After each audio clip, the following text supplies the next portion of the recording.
Some are the things that they confront as undergraduates or graduates. Some are the things that we know they will face sometime in their career shortly after entering the workforce. And some of the things are a little bit higher level, CEO, like this is the future of the world.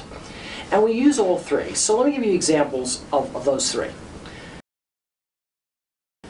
If you are in the Leeds school parking lot, you will be in a parking spot that's likely too small for your car with the door open. So a swift gust of wind comes by and your car door slams into the person's car door next to you, and you have a choice. I have a choice? Well, I close my door and I run away, like everybody else does, right? No, not right. The choice is whether or not you leave your name. The choice is whether or not you do something and take responsibility for that conduct. Looking over at someone's exam or not, or reporting someone you see doing that. These are ethical choices that are the precursors of making bigger decisions in their lives. The second level are actual business experiences that they've had. We bring up those stories in class. So I had an undergraduate student who was a freshman. He was a foreman on a job where they were to replace an irrigation system, and he discovered in inspecting the replacement of the irrigation system that a valve had not been replaced. He told his boss and said, well, we were supposed to replace it all, but there's a valve that wasn't replaced. He said, don't worry about it. You know, they've already signed off on the job and there's nothing you need to do. But we didn't do what we said we were going to do. And it really, really troubled him. I say to the class, what do you do? You're putting yourself through college, you have a great income because you're a foreman on a construction-y type job, and you've got a problem.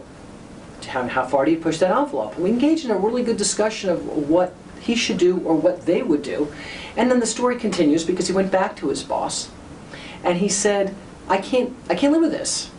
I mean, I'll pay to replace the valve because we promised our employer that we would do this. I told you to forget about it. I told you it's not important. I told you they signed off. They let it go. He says, well, what do I do now?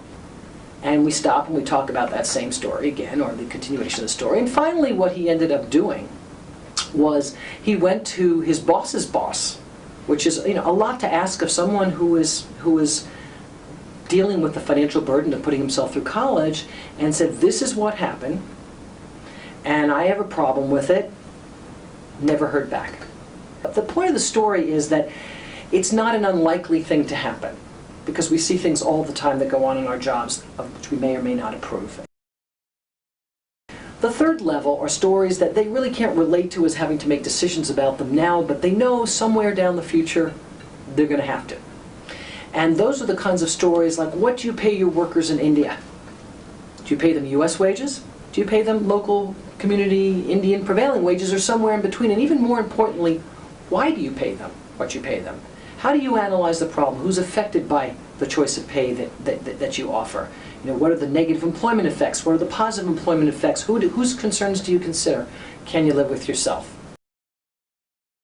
The ultimate experience in forcing our students to confront large questions that when they run businesses they will face is leadership challenges. And leadership challenges brings in executives to share a story they've experienced and something that kept them up at night. And the students have to present how to resolve that dilemma to that executive. They have 2 weeks to prepare it. And we have amazing people coming in, high-ranking people on a regular basis. And it does a couple things. It demystifies leadership. These leaders are just older versions than they are. And it also helps them prepare for decisions and decision-making processes that they can use to resolve decisions that might not have that magnitude.